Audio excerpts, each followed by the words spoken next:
This is Phillip Lyde, aka the Prosperous Rhinoceros. Today I want to get into a real quick topic that I've been going over. I'd like to just thank Doc Fran for today's call, in which I heard some very important pieces. And three of the principles that you must master, just in paraphrasing what he was saying today, was first, you must learn the art of forgiveness. And this is something that I've been talking about in my videos and in my blogs for the past couple of weeks now, especially with the issues going on that I've had with my father. And the biggest question that I've had, even subconsciously, was, how do I know if I've totally forgiven him? And what I realized is that you must love that person where they're at, but you got to give them limited access, especially if you have a drive or motivation that's going to take you to success. Now, the second principle is this. This is the art of learning about appreciation, being appreciative of the small things, small successes. And that is very important because, you know, a lot of people are getting on here, getting online, talking about network marketing or talking about life principles, and they're assuming, or they're comparing themselves to what they think people may want to hear. And oftentimes that's about making $10,000 in a month. That's about driving, going to exotic places or doing all these things. And my wife actually reminded me, believe it or not, she actually reminded me of something that I have to do spiritually in order to be the most effective and most successful person that I can be.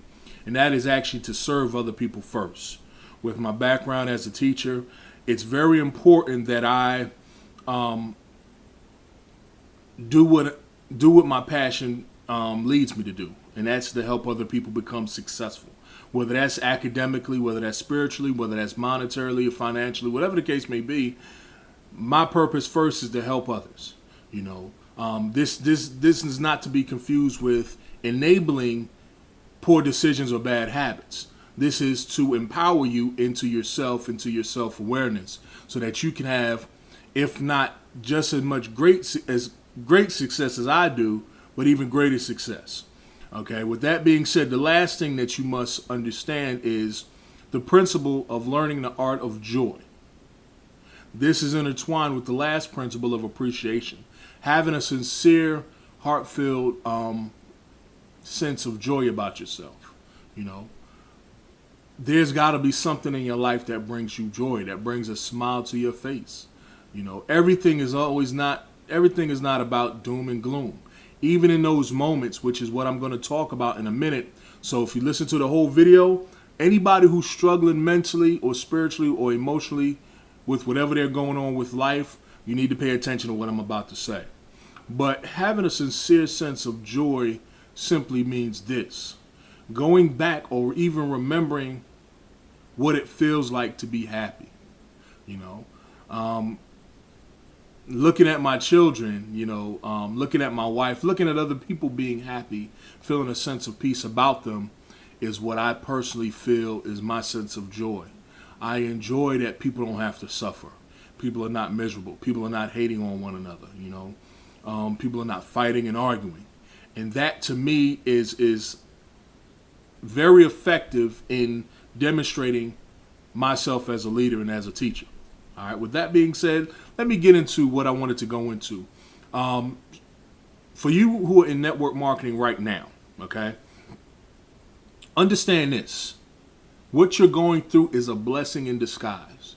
And I'm not saying this in reference to any particular religion, but realize that your gifts, that who you are, part of the whole, if you will, what you're going through, your levels of success or your levels of development are coming from the fact that you must understand, in order for you to truly be successful, you must take an action plan, of course. We say this all the time.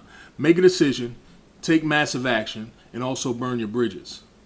In fact, in order, you would do make a decision, burn your bridges, take massive action.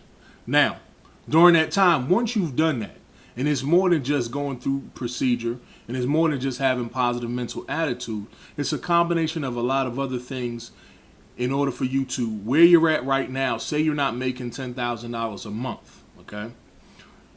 keep in mind, whatever your goal or whatever your vision is or whatever your clarity and purpose is, understand that you are on the right track in making that, okay? You may not see it in your bank account right now. You may not see it in your driveway. You may not see it in your back office right now. But as long as you do these things while you're at your lowest point professionally or even personally, you're guaranteed success. Let me just go into them real quick. The first thing to do is guarding your tongue.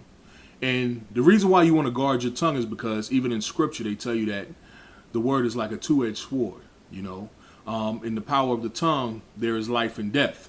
So it's not enough for you to have a definite purpose if whenever you feel yourself at an obstacle, you're saying that this doesn't work or that this is a scam or that, you know, you cannot do. You know, that should not even be in your vocabulary. Frame that. Reframe that to how. Reframe that into why, even more specifically. Because before, when I used to say, how can I get X amount of dollars? You know, your subconscious still kicks in and tells you, you don't really believe that, you know. What you want to do now, what I'm realizing the manifestation of is reframing that to an affirmation, as one of my mentors said a while back. And what you do is you frame it with the word why.